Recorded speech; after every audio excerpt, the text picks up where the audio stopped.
Hello everyone, welcome to Cyber Weekly. The Cyber Weekly is a podcast which talks about cybersecurity with me, Deogratius Okello, Josephine Olok, and Angella Nabbanja, our senior Muyirivi.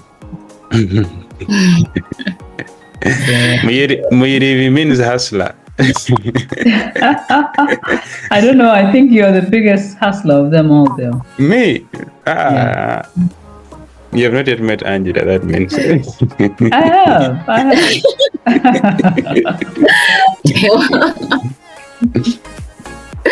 have. Anyway, so today they're basically having 3 stories we'll be discussing. Unfortunately, this week we're not having the security. The patch Tuesday because it is not yet out. But we are having 3 stories. One is the Euros. So they'll tell us, Josephine will tell us a bit about the Euros. I was even surprised that she follows football. Followed by Angela, who will tell us about the U.S. elections and and then followed by me, who will talk about Operation DISTANTHILL.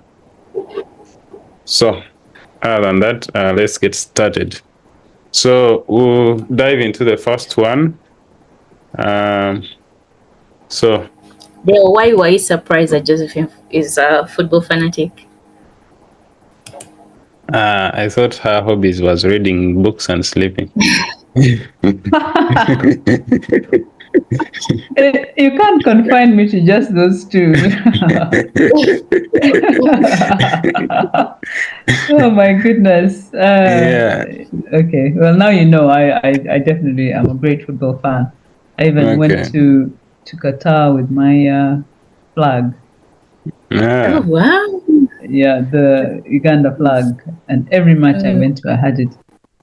Okay, that's nice. Yeah. So, could you tell us about the Euro 2024? For those who don't know about the Euros. Okay, I think, Dale, you know I'm a football fan. So when you ask me for Euro 2024, it's going to be about Euro 2024. I'm assuming that's not what you're asking. I was assuming that some of the people in our audience don't know about football. Yeah, okay, but I think I just have to talk about it a little bit. So, you know, of course, that the Euro 2024 tournament is ongoing in Germany. As an aside, the Copa America is also happening. That's the South American equivalent of competition is also happening. But it's a huge sporting event which is organized by the Union of European Football Associations, which is UEFA. So it's increasingly, unfortunately, cyber criminals are attacking sports industry. So Euro 2024 has also been attacked, has been a target for attacks. According to a number of resources, there is resources, Dark Reading, there's Skyhawk Security, CyberInt, Cloudflare. They're all talking about what has been happening in terms of the attacks. So there have been a number of attacks. There's been the distributed denial of service attacks. That came through with that was obvious with the opening match of Poland against Estonia. I think where that happened because it meant that a lot of sites were overloaded with online traffic, and a lot of sites were unavailable. So in this case, the disruption was the broadcast of the match itself. So online broadcast of the match itself. So people were not able to watch that. Other attacks have included data breaches. There have been several teams and organizations which are associated with the tournament have had data breaches and had sensitive information such as fan details and employee credentials being exposed. Of course, the impact has been that confidential data has been found on the dark web for sale.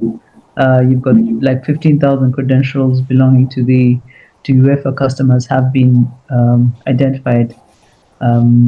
with usernames and passwords on the dark web, and they appear to be for sale, which is one of the issues you see.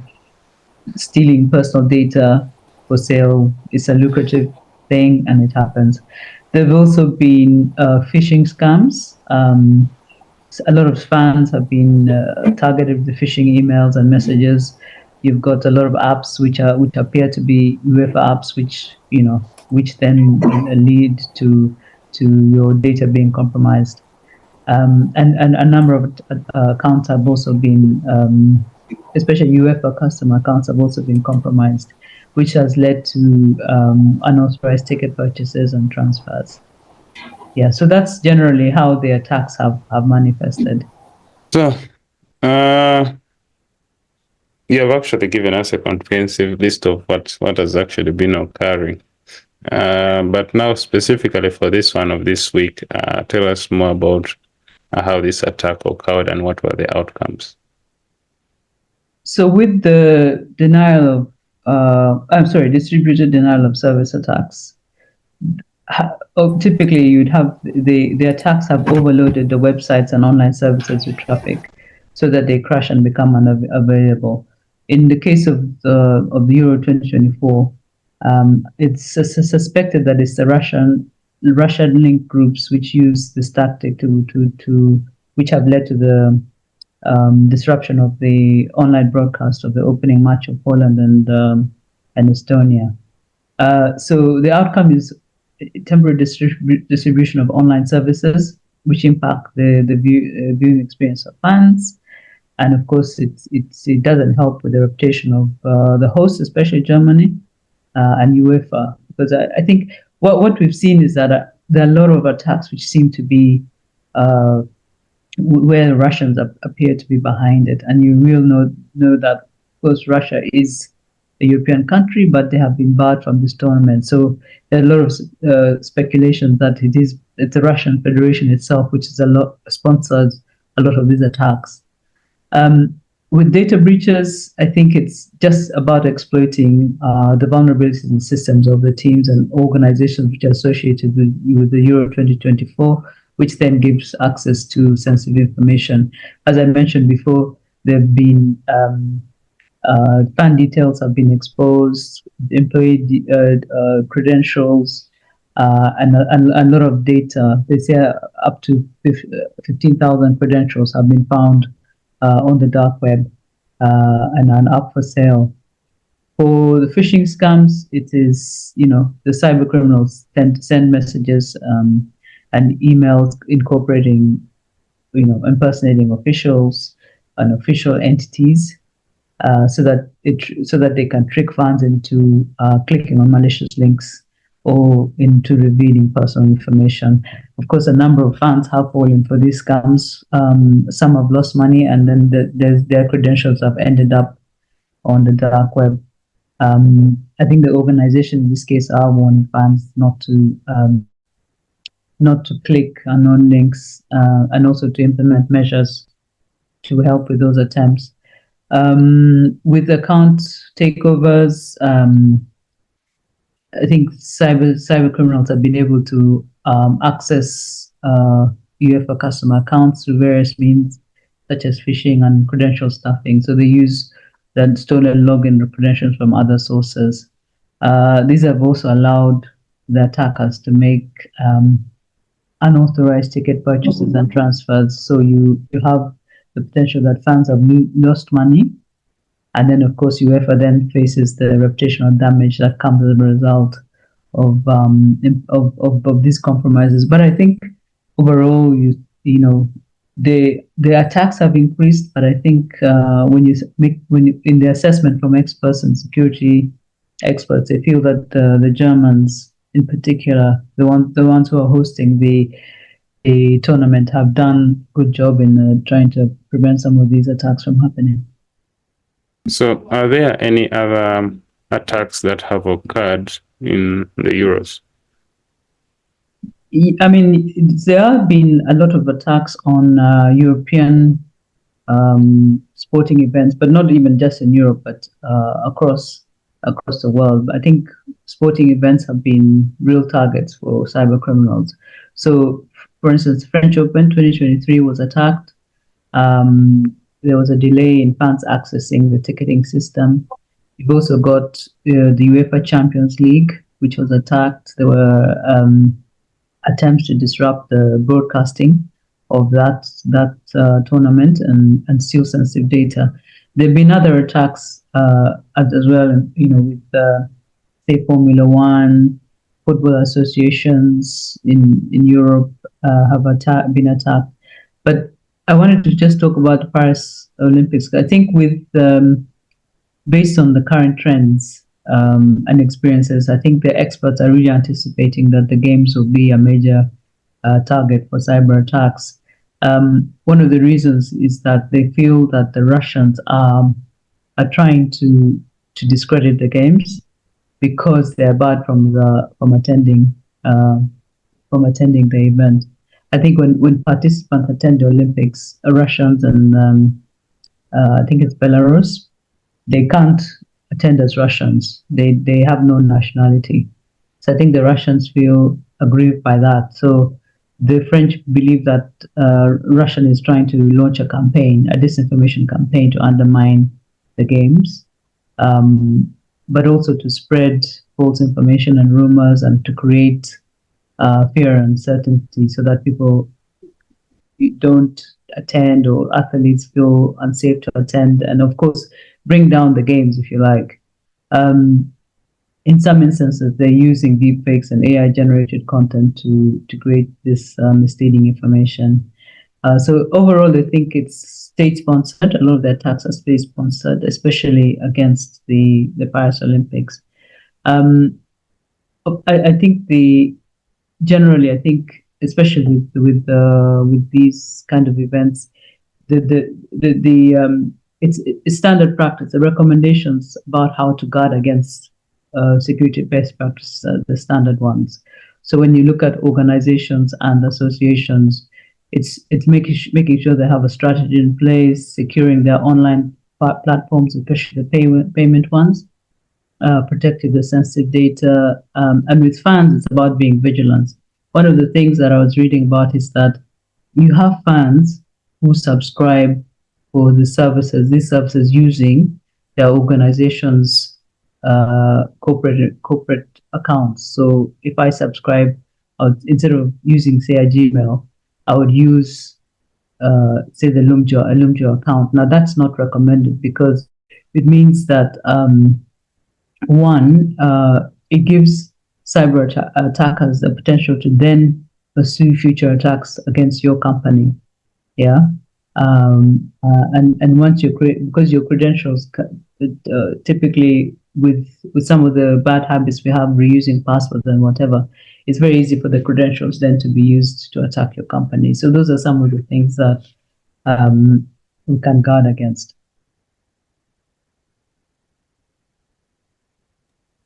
Thank you for that. Okay. Debo, could you please tell us about Operation DISTANTHILL?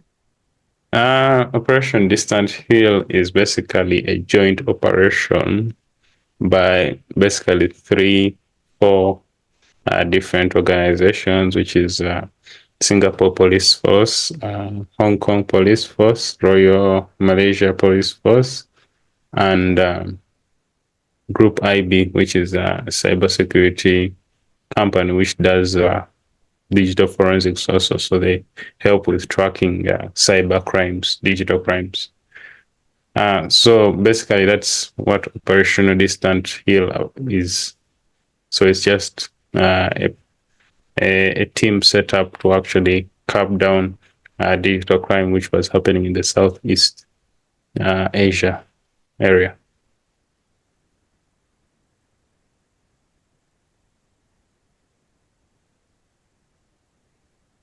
And what countries are spearheading this operation? The countries which spearheaded is definitely the Singapore group, then the Hong Kong, and then the Malaysia. The countries which were affected by this particular cybercrime. Okay. And what is the scale of this attack? So the scale of this attack can be broken down into these following numbers. So 25 million, that is the amount of financial loss which was incurred in this particular attack. Then $4,000 million. Okay. So it's $25 million, which was the amount of financial loss which was incurred.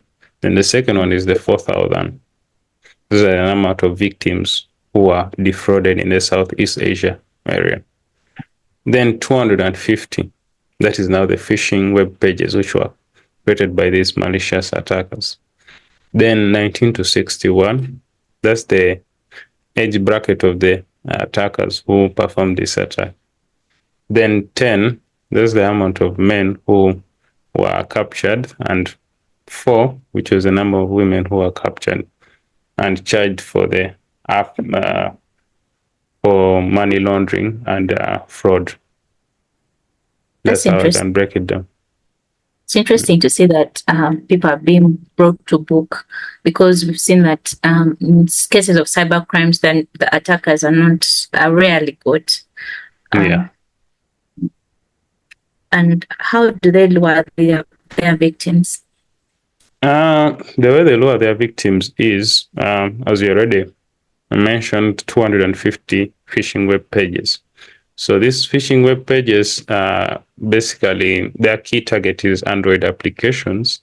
And now what happens is they lure the victim through maybe a phishing campaign where they'll send you emails, and then you click on the link, then you're able to, they perform an attack based on that. The second option is these fake sites have these applications set up. So when these applications are placed on those sites, now let's say you want WhatsApp, and then you go to that site, and then you download from that site. When you install that WhatsApp, it also installs a RAT. A RAT is a remote access Trojan. So what happens is when you install that remote access Trojan, meaning it piggybacks back to the attacker. So meaning they are having access to your device, and then they are able to now start stealing your PII, personal identifiable information. They're able to now start going into your passwords, geolocation, stuff like that. So they get information, your credentials, all that, they steal them. So remember, they're already having access to your phone. So whatever you're doing is being monitored. So when you do your financial transactions on your banking application, it's also being monitored. So they'll be able to now do things like pick up on what you have typed. I've forgotten the word for that. Your keystrokes. Then they're able to now get information concerning what you have actually done. Interesting. Yeah, that's how I can break down that. On to who? Angella. Thank you for the answers, Deo. Thank you so much for that level of detail. It's good to see that, as Angela said, some of these criminals have been brought to book. So, Angela, we're talking about the U.S. elections. Why has there been a growth of information as we head into the U.S. elections? First of all, I would like to ask, did anyone watch the debate? No. I was afraid to watch it. I saw the highlights. Do you want to break your heart? Yeah, I did. I only saw the highlights, and that was heartbreaking. It's nice to filter what you consume. Anyway, with the misinformation, basically misinformation is a spread of information with intention to deceive or portray a certain narrative. And with the U.S. elections, why there is rise in the misinformation is so many people now rely on social media applications on receiving what we'll call credible information, because I know I think people are aged. There's so many people who don't read the papers or don't follow credible news outlets. It's like, oh no, I get my news from Twitter or Facebook. It's just easier that way. But social media applications have been used to amplify this dissemination of the misinformation, really, because of their viral nature. Someone will create one video and it will go viral within just an hour, and who knows what they are talking about, who is going to verify, because what social media did was to give everyone a platform. So you want to spread a certain narrative, you just go on there, make a video. If you have a following, people will keep on sharing, and that's how the misinformation will spread. And then also political polarization, because people are so passionate about their parties. People they'll perpetuate narratives that fit their party. So if someone's a Democrat, it doesn't matter what, maybe it's coming from their political party, whatever information that they have, they will tailor it in a way that will favor them. So to keep that political polarization, even without critical thinking on like what this information entails or what it will portray, as long as it fits their narrative, they will spread it. And also technological advancements like deepfakes.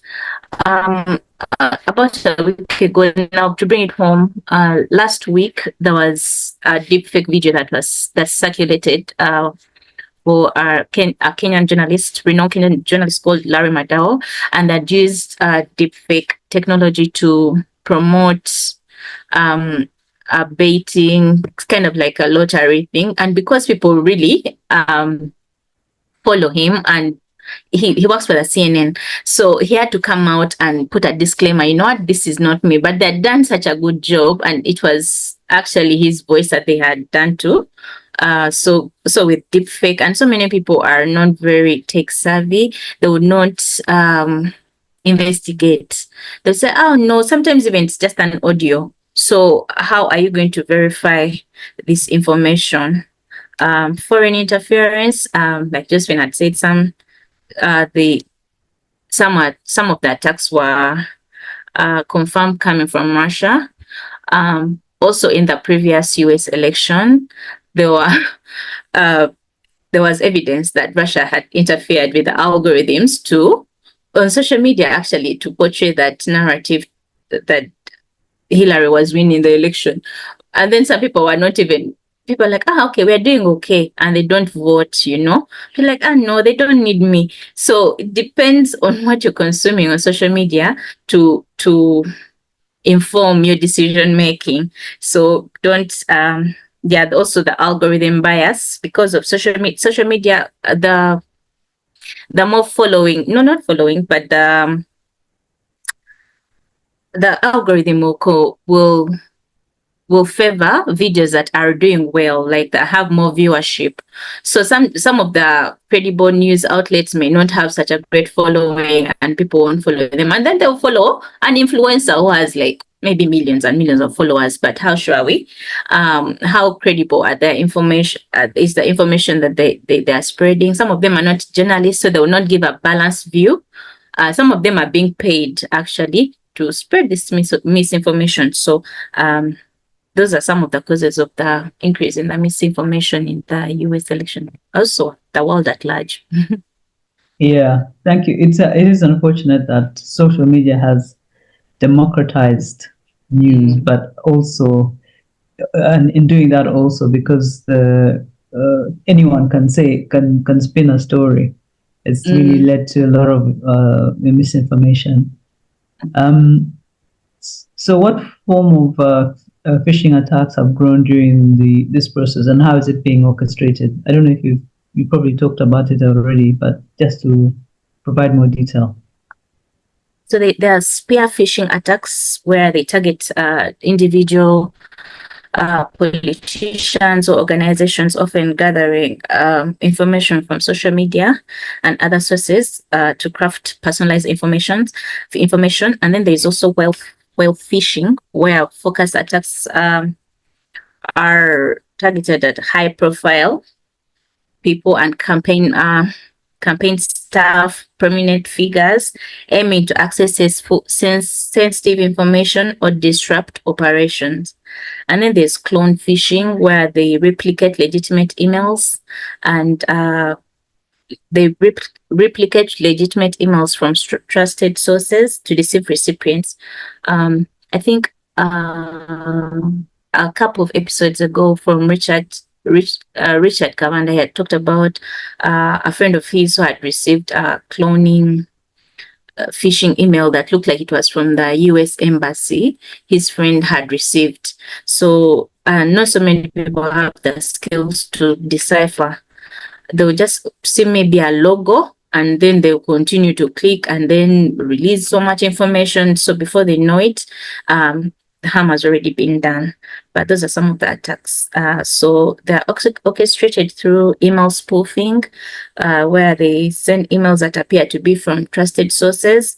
Social engineering, where they manipulate individuals into divulging confidential information, and then disguising malware, also disguising malicious software as legitimate files or links to compromised systems.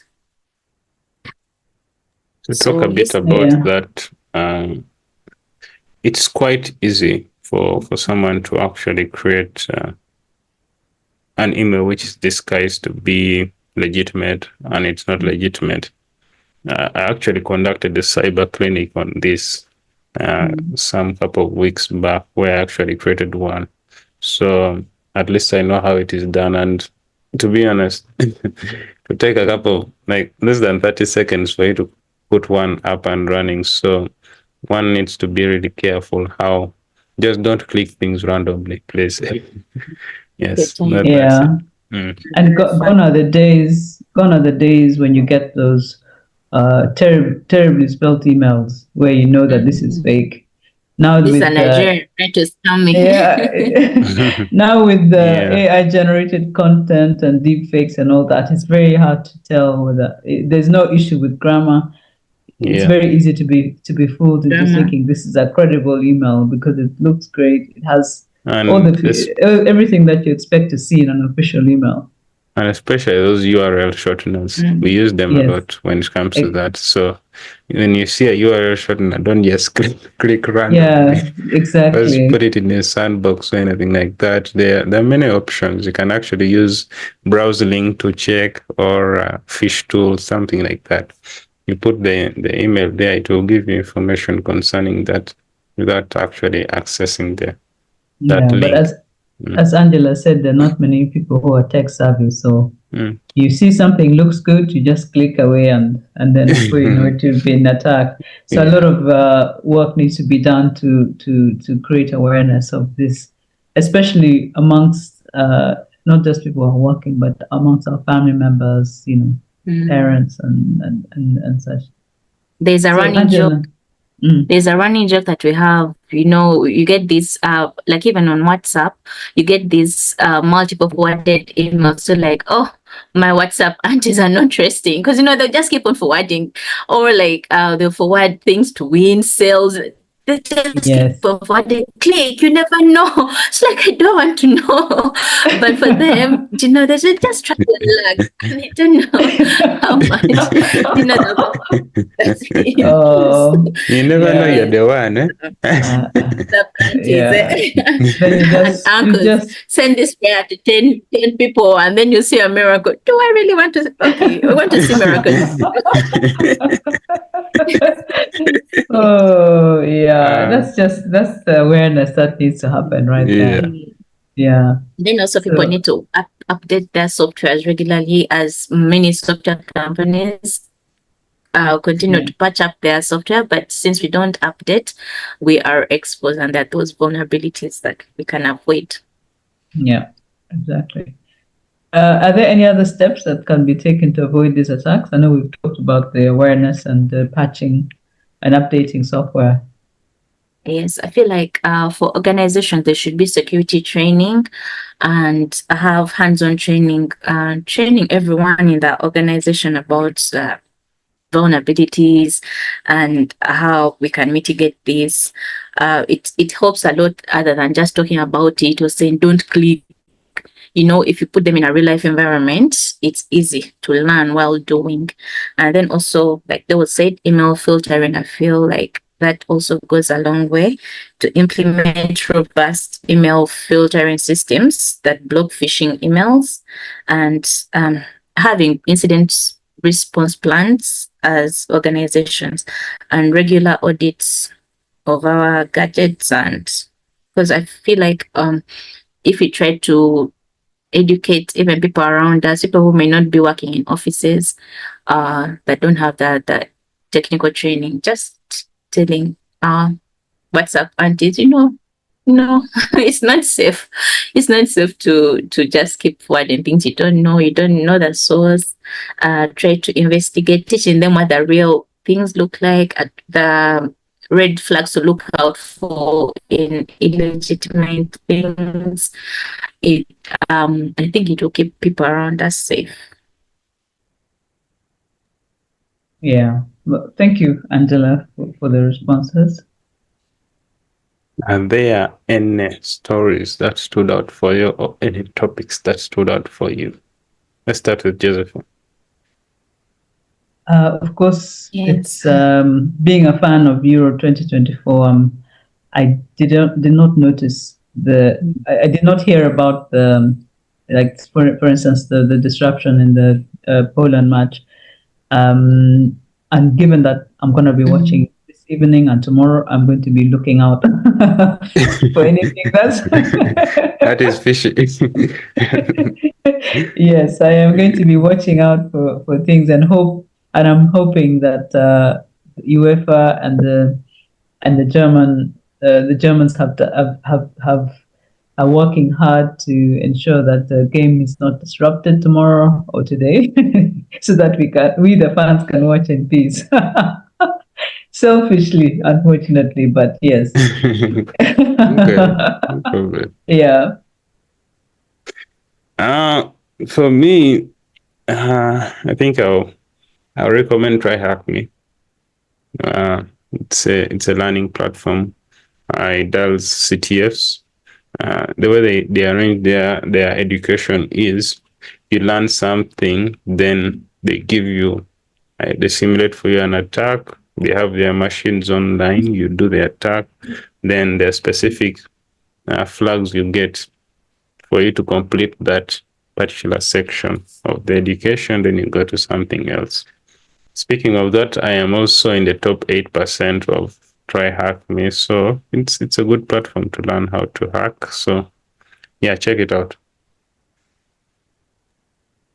Do you create a login and play around with it, or? Yeah, you create a login and then you play around with it. Currently, I think they charge $15 per month. Yeah, if I'm not mistaken. Remember, Yeah, but a month. Do they have student discounts? That is a student's discount. It's like that is a student discount, $15. So now, if you're not a student, jeez, and say if you're not no, it's a student, actually $10. It's 10.50. It's interesting when you look at the when you Google it, it says it's a free online platform for learning cybersecurity. Yeah, there are specific things which are free, but if you want to access now, like let's say you want to use the machine for some time. So if you are doing it for free, there's a time bound of 30 minutes. So when it's beyond the 30 minutes, you won't be able to access it.